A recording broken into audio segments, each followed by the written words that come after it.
ॐ जटिने दण्डिने नित्यं लम्बोदरशरीरणे कमण्डलो निस्सङ्गाय तस्मै ब्रह्मात्मने नमः। ॐ हरि ओम हरि ओम हरि ओम। गुरु ओम गुरु ओम गुरु ओम। भक्तगण सादर प्रणाम। आज की चर्चा का विषय है गोस्वामी जी द्वारा प्रवचन संख्या 3। गोस्वामी जी ने यह प्रवचन ब्रह्म मंदिर ढाका पूर्वी बंगाल में रविवार 6 दिसंबर 1885 ईस्वी में दिया था। आइए इसका अवलोकन करते हैं। दंडक वन में श्री रामचंद्र जी के पधारने से पहले की बात है। रोज प्रातः ऋषि मुनिगण स्नान करने जाते समय देखते थे कि कोई मार्ग स्वच्छ करके रखता है, कचरा कांटा दूर हटाकर होम की लकड़ियां आदि इकट्ठी करके रखता है। ऐसा रोज होता देखकर वे भी कुछ समझ नहीं पा रहे थे। एक दिन एक दयावान ऋषि यह सोचकर कि शायद कोई भक्त हमारी सेवा करने के उद्देश्य से छिपकर यह सब करता जा रहा है, पथ के किनारे देखने के लिए छिप कर बैठे रहे।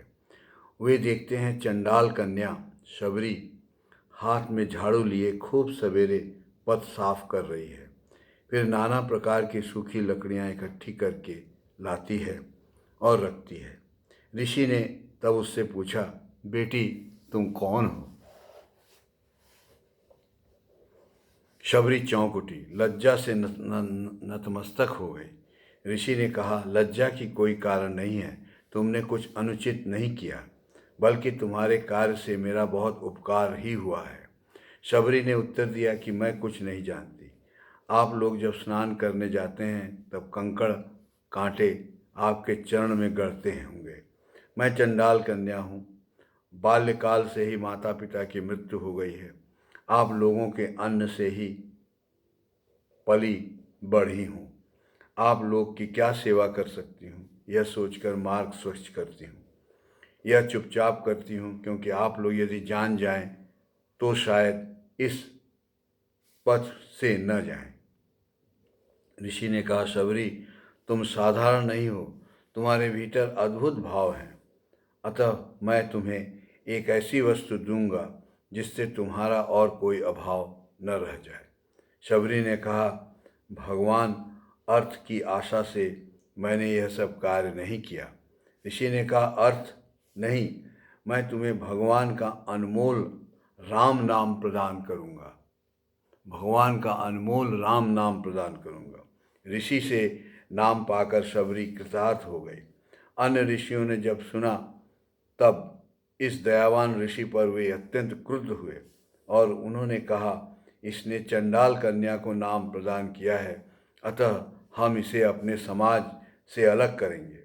इसके साथ एक ही पंगत में भोजन भी नहीं करेंगे। यह सब झंझट देखकर ऋषि ने शबरी से कहा, मैं यह स्थान त्याग कर जा रहा हूँ, तुम यहीं रहकर तपस्या करो, तुम्हारी मनोकामना पूर्ण होगी। ऋषि के चले जाने पर एक और कुटिया में रहकर शबरी तप करने लगी। एक दिन ऋषियों ने स्नान के लिए नदी तट पर जाकर शबरी को देखा और कहा, पापिन, तू क्या यहाँ इसी नदी में स्नान करती है?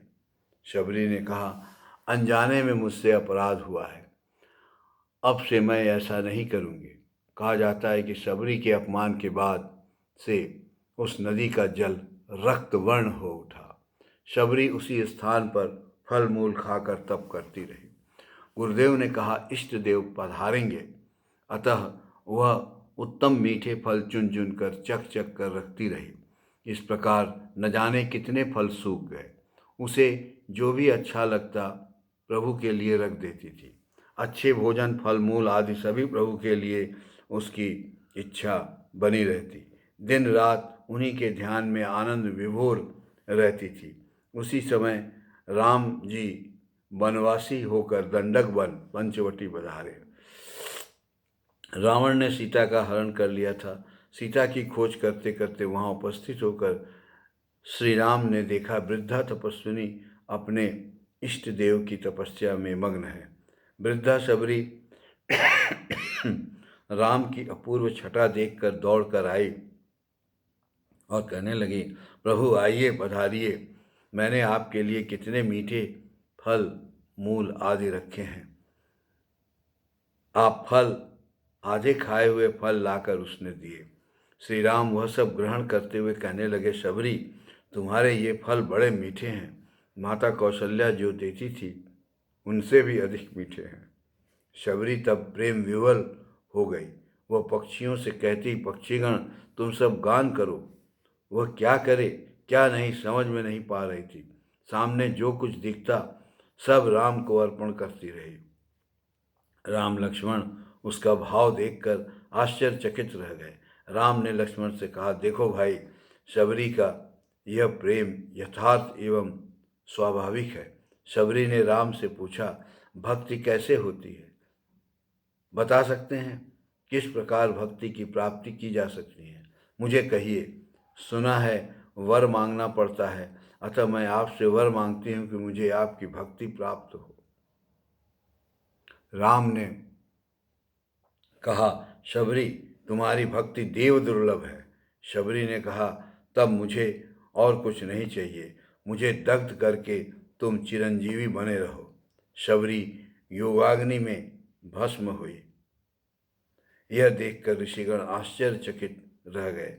नदी के जल के रक्त वर्ण होने की बात सुनकर ऋषियों से राम बोले, ऋषिगण आपने ब्रह्म सत्य यह ज्ञान लाभ किया है, पर भक्ति किसे कहते हैं, उसकी महत्ता कितनी है, यह आप नहीं जान सके।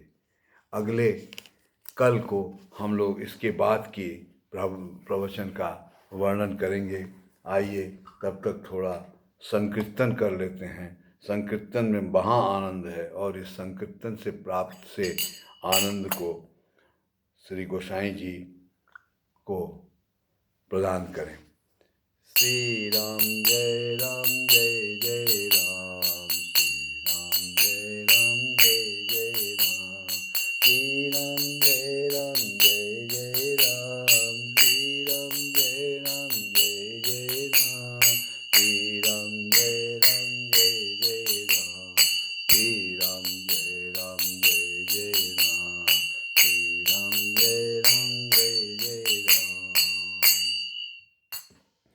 गोस्वामी जी अपने शिष्यों को बता गए हैं कि सदग्रंथ में रामचरित का पाठ बहुत आवश्यक है। अतः सुंदरकांड के कुछ पंक्तियां इस समय मेरे स्मरण में आ रही हैं, जो कि मैं आपके सामने प्रस्तुत कर रहा हूँ।